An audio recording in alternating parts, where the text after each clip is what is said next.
Hello, I'm Timothy Linsdau, video producer and a Christian, and putting on my science cap today on research and studies done on photosynthesis.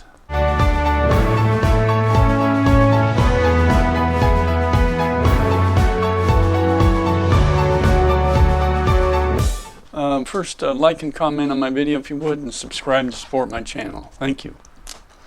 This studies that have been done on photosynthesis, which is how plants make sunlight into sugar, which is really a pretty amazing thing, or an amazing thought in the first place.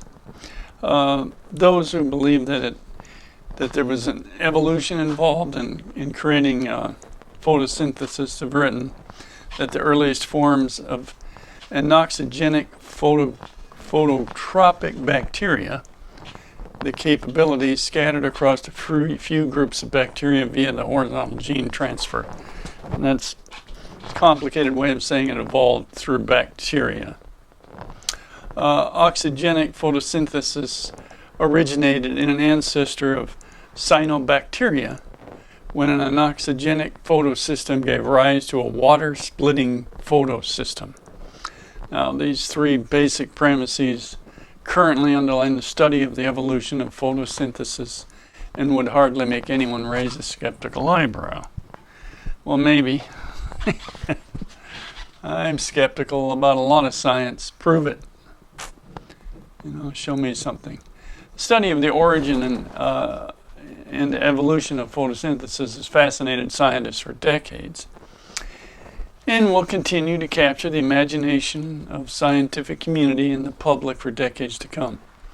Some say it's too soon to claim that we understand how photosynthesis originated, let alone to claim that we understand the photochemistry of the earliest reaction to ascertain that the origin of anoxygenic photosynthesis predates the origin of oxygen photosynthesis. For the field to move forward unhindered, more critical, cautious, and yet open thought is required. The temptation to speculate will always be too sweet to resist. Nonetheless, we should strive to keep the lines between assumptions, hypotheses, predictions, and facts well delimited. Only then we can lay new foundations upon which to build a modern framework for the study of the evolution of photosynthesis. That's somewhat a point of view of scientists to believe that it evolved, that photosynthesis evolved. Let's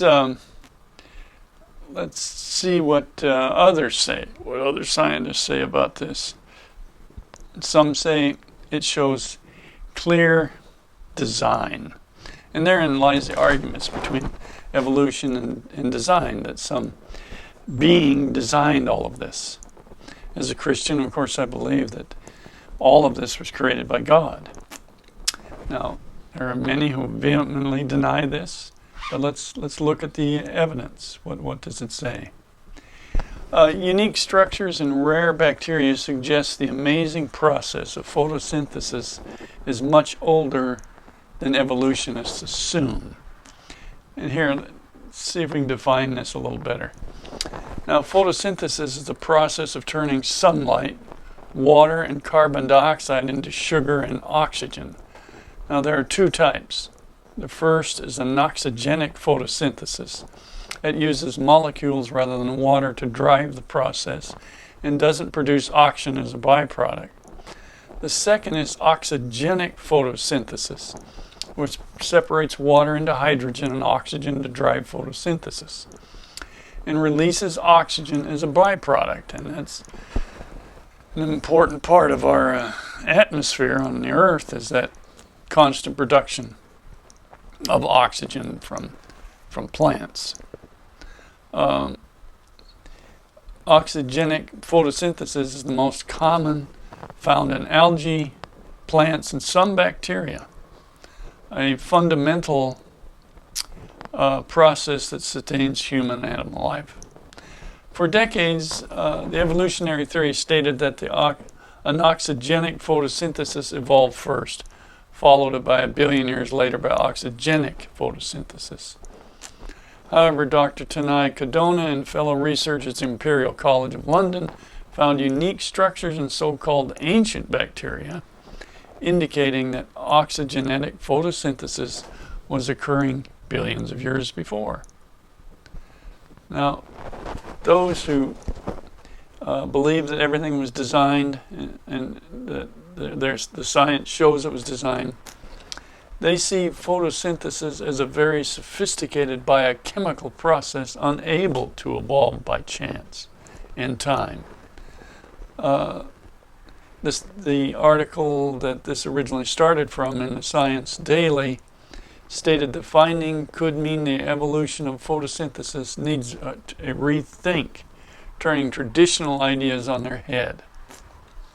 This is true, especially considering that just months earlier, Tanai Cardona lamented, there is an incessant stream of speculative ideas and debates on the evolution of photosynthesis that started in the first half of the 20th century and shows no signs of abating.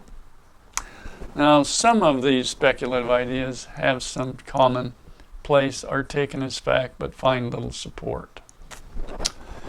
Okay. By investigating this bacteria, Latin is my weak point, Modesticaldum, the research team at Imperial College found fully functional photosynthesis was already in place. To put it simply, one kind of photosynthesis did not evolve into the other. As long as evolutionists insist the formidable and elegant process of turning light energy into sugar simply evolved. They will forever need to rethink and will constantly turn over their traditional ideas. And that's the ongoing argument we have about where did everything come from? What evidences do we have that shows that? This argument here shows that one type of photosynthesis must have existed before the other, but now they're showing it didn't. If that's the case, and one couldn't evolve into the other, then if it couldn't evolve into the other, how would it possibly be there? And that brings up the old argument again. Is there evidence for that? Every time I see one of these new articles on the arguments between evolution and creation, they're finding that things seem to have always existed. No transitional fossils available anywhere in the world. It remains a theory, an unproven theory. You cannot find transitions. You can speculate when you see a bird that looks something like a cross between a dinosaur and a bird, but it's still a fully formed bird. Or if you find fully formed dinosaurs. So this study of photosynthesis is proving to be more example of our world around us being designed to function properly. As amazing as photosynthesis is, and the two types that there are, show that these two types existed from the beginning of time. Well, there you go. On and on these arguments go, but science is interesting.